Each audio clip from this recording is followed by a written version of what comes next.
What's up, YouTube? So here's a garden update. It's been, I don't even know how long since the initial video that I put out, since I broke my my little social media streak over the last year, or no social media streak over the last year. Anyways, here's the garden update. A lot has changed. There's been a lot of growth. Initially, I don't know if I mentioned it in the last video, I don't really remember, to be honest, but initially there's a lot of nutrients tied up. We put like, I don't know, 3 to 4 inches of stump grindings down after tilling the whole plot, just because it had some thick rhizomial grasses and I wanted to break that up. And being new to Florida, I have no idea, and I didn't know anything about the grass. Pete knew a little bit, or a lot more than I did, and I just didn't trust that the grass would die in time to get the garden going by just tarping it. But anyways, I broke up that sod layer basically. The rhizomes were like really thick. Only went like maybe 2-3 inches deep, and then tarped it for a little bit to kill whatever little bit of weeds and stuff was left, and then peeled the tarp off, put the 3 to 4 inches of stump grindings down, and then about 1 inch to 2 inches of compost, and didn't put the tarp back on right away, or actually at all after the compost, and kind of left it open so I could get whatever weed seeds that germinated, get them out of there before I had to start planting. But we got a ton of rain, and so I think that washed a lot of nutrients out, and then whatever nutrients were left in the compost got tied up in the really aged stump grindings. Like, they went down and it looked like really just dark dirt. So I figured it'd be okay, but I don't know. Anyways, everything that I got planted for like the first month was extremely stunted. It just didn't have what it needed to grow, and so I put a little bit of Harmony down, just an organic fertilizer, I think 543 or something like that. I've said that so many times I need to just check the bag and just remember it. Doesn't really matter though. I put a little bit of that down, and then I put 3 doses of my biological compost tea, and after those 3 doses, everything just like put on so much growth. Like, it's insane, like just how much growth came on in the last 3 weeks. I did one application a week, and everything's exploded, and I'm really happy with it. And yeah, so I'll take you around and show you bed by bed what I've got going on, and yeah, here's the update. Hope you enjoy. Alright, I give up. Every time I grab the darn camera, the dogs all start barking. And they're not even my dogs, so I can't yell at them. Anyways, here's the garden update. Here is the garden. Hopefully the lighting is decent. I don't know what's going on with the camera. I need to figure it out. I got sick of messing around with it, so I figured, you know what? Let's just go with what we got and hope for the best. I guess I'm gonna start at this end since I'm randomly walking this way. But as we walk down this way, you can get a quick glimpse at all the crops.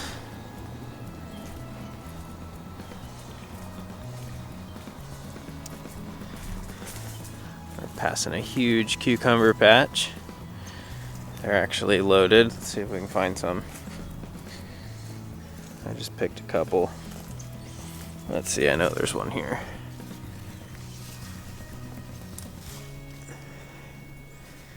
So these little cucumbers are called salt and pepper, and they are really good.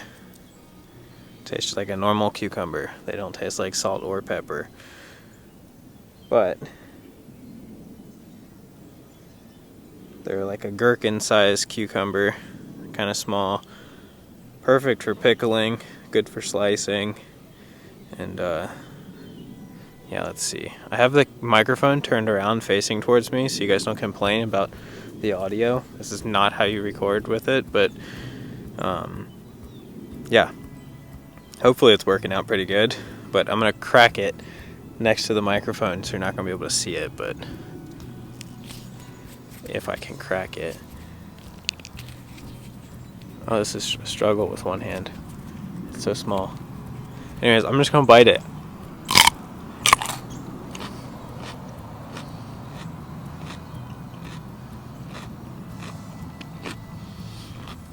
That was really juicy. Anyways, I'm gonna hold on to that so you don't hear me crunch for the rest of the video. Okay, so this cucumber is approved. I like it. I will sell it at market, and I might even take, if I get enough of them, I might even take them to the whatever it's called, the commercial kitchen nearby, rent the space, and maybe make some pickles to value add some products at market.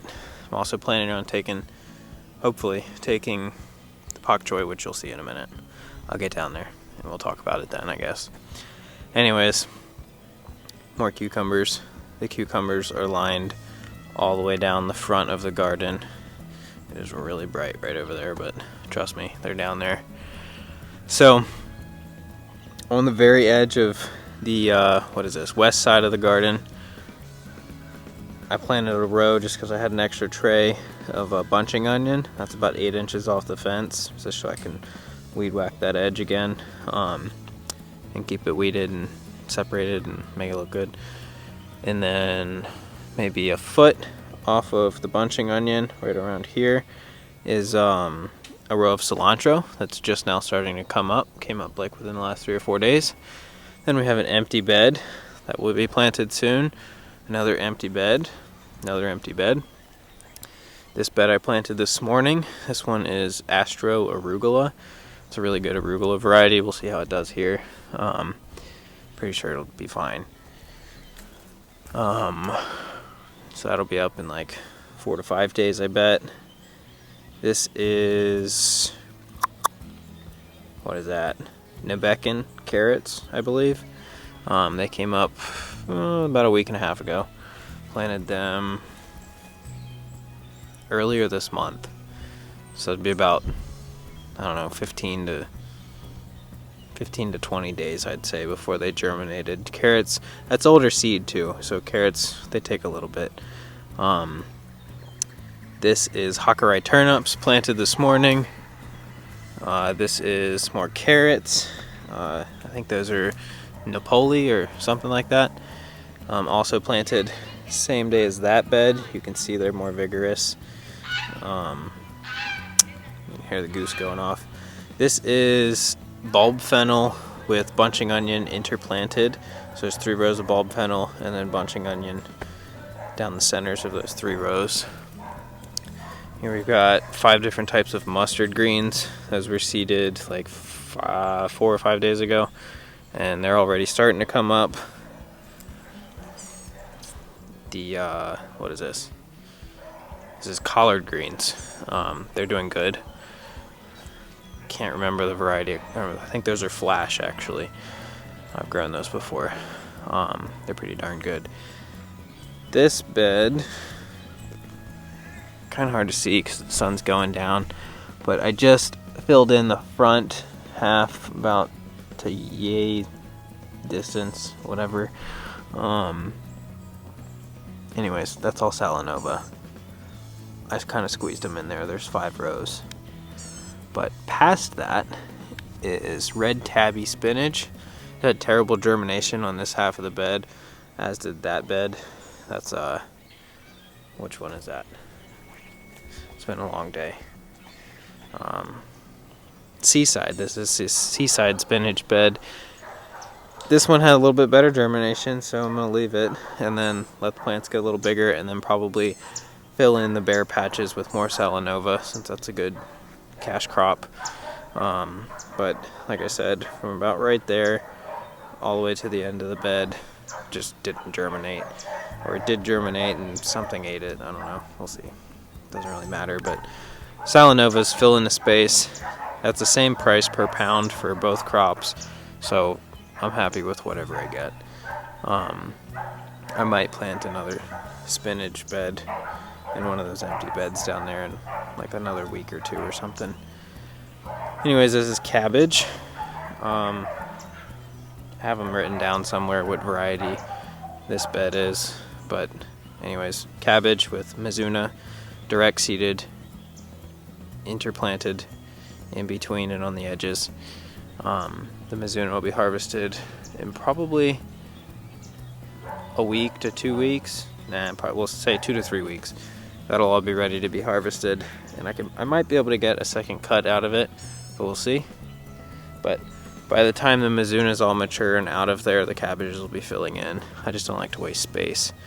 Like I said, that's the seaside spinach, more cabbages, different variety with Mizuna interplanted.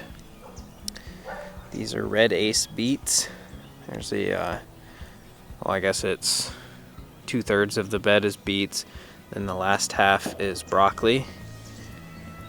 Then here's a whole full bed of broccoli. I don't remember the name.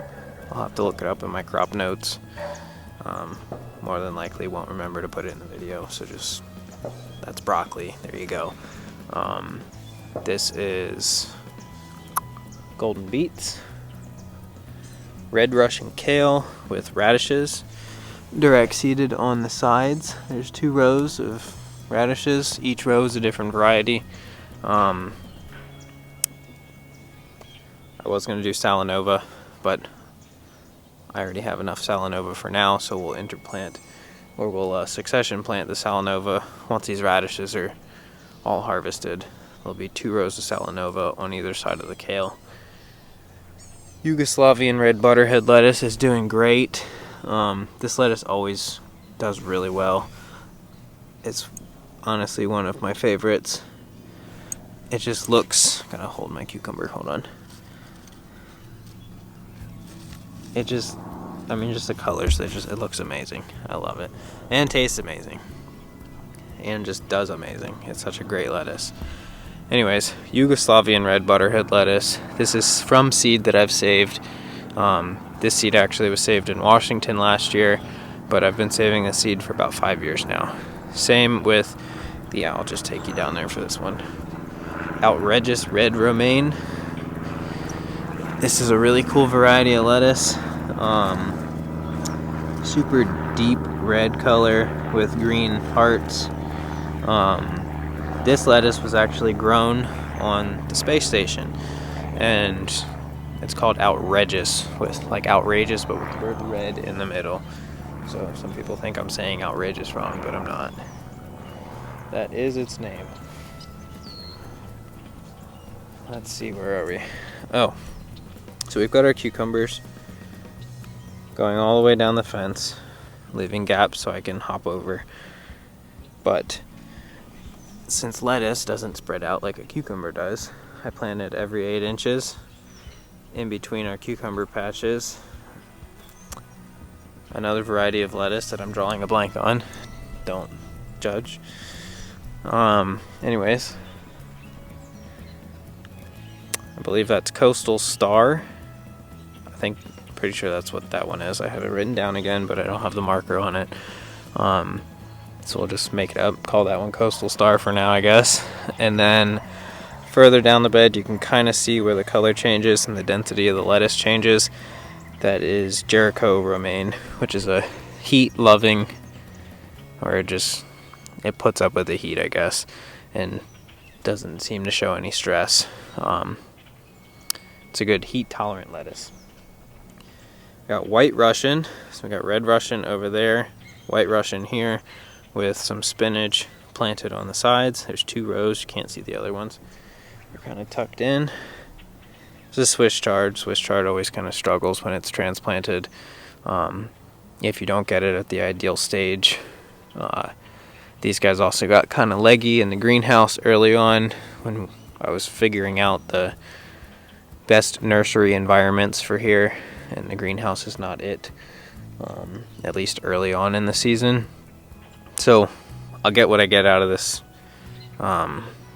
Swiss chard. I might crop it out and just start another bed later. I don't know, we'll see what I do. We've got a lacinato kale. There's 2 varieties. This one I believe is the Black Magic, and tatsoi, purple tatsoi on the sides. This end of the bed from about where my finger is to me isn't doing as good as the back half. You can kind of see that it's a little thicker back there. It kind of goes for everything from that post out to here, and then it kind of comes in like halfway through the Swiss chard. Everything in this section was most of what got stunted from that nutrient tie-up I mentioned earlier. But anyways, it's coming around. I'm balancing the soil out. It'll all be fine eventually. Anyways, this is a bed of carrots. Actually, this bed has a tag. I don't remember what the name is. Oh, Boro. I should have remembered that. This bed, that bed right here, and then that bed are all the same carrot variety from the same pack, and the germination just sucked. The seed was kind of old. It was maybe 2 years old, maybe even older. I don't remember. But carrot seed doesn't last forever, and it also went through negative 20 degrees in Montana, and it got really hot in the trailer a couple times, and as I was moving, and just, yeah. So I planted it, got that. I'm still debating if I even want to bother with what little bit of carrots I'm going to get out of it. They will be early compared to the ones at the far end of the garden, so it might be worth it. These will be the first carrots coming out at market. So yeah, we'll see. I don't know. I might leave it and then interplant Salanova again. Like I said, I like to do all over the place. Wherever there's a patch, Salanova goes in. So we'll see. Anyways, another row of lacinato. This is the dazzling blue lacinato with Salanova on the sides. I only did 1 row on the sides of that. I don't know why. I could have done 2, but it looks good. So I don't think I had enough to do 2 at the time. Carrot. This is Kohlrabi, but this variety, the purple one, and I already pulled the tag because it wasn't doing too good and I didn't care. The purple variety, whichever one that was, does not do good, or at least it did not do good for me right now.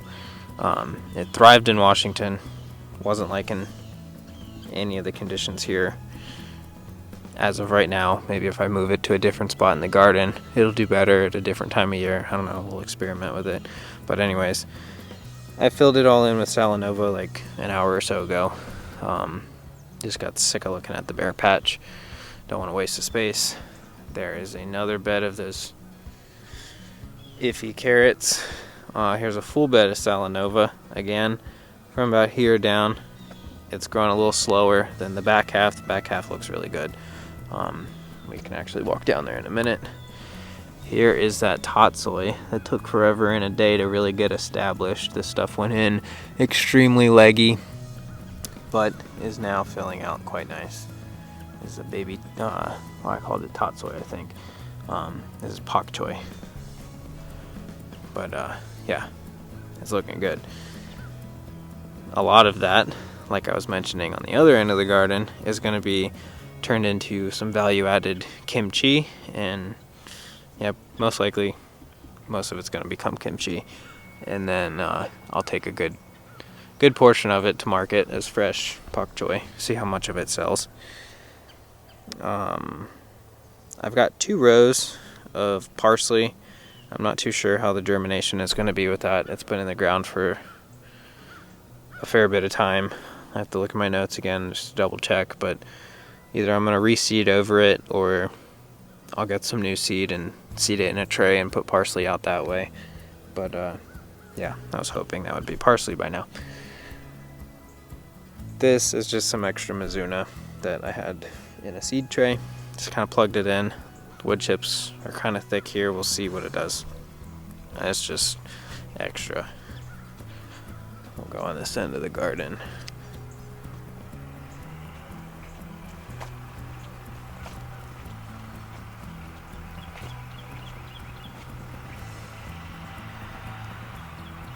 So yeah, you can definitely see how it's a lot thicker from about here back, and then it kind of gets smaller going that way. Same with the Salanova. But doesn't that stuff just look so good? Love how vibrant Salanova is. You can definitely see how this variety of Kohlrabi, there's three or four varieties in this bed. I think one starts here and comes this way, and there's one there, and then that purple down there. Carrot, kale, and Salanova. Carrot. You can see how that. This one's the dazzling blue lacinato with the tatsoi on the sides. This end is doing better than the far end. Swiss chard. I didn't have enough Swiss chard at the time, so again, filled it in with Salanova, then ran out of Salanova, and threw a couple purple tatsoi in there. That white Russian. I think it's Seaside halfway down the bed, Seaside spinach on that end, and the red tabby on this end. For whatever reason, the red tabby did not take off. Those all went in as plugs. Here's that Jericho romaine I was telling you about. It's getting some good size, nice crisp leaves. Everything looks good. It'll get a nice dense heart in a couple weeks. There's a little bit of nutrient tie-up you can see in the Jericho. So yeah, just got to balance out that area a little more. And the next planting will do a whole lot better. Here's that outrageous red romaine. There's the Yugoslavian on the end. And Salanova. I love myself some Salanova. But anyways, I'm not going to go through everything again. Just a different perspective of the garden.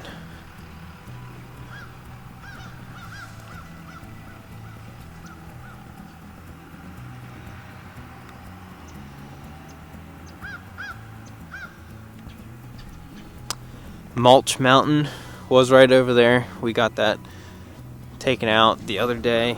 I might do another video just on the orchard that most of that mulch went to. There's probably 200, maybe 250 yards of mulch there. It literally went up to like this high. I used to stand on it to get pictures of the whole garden, and I kind of missed that. But I'll have to get a ladder out here and or better yet, I'll just have to learn how to fly my darn drone and then get some good pictures that way.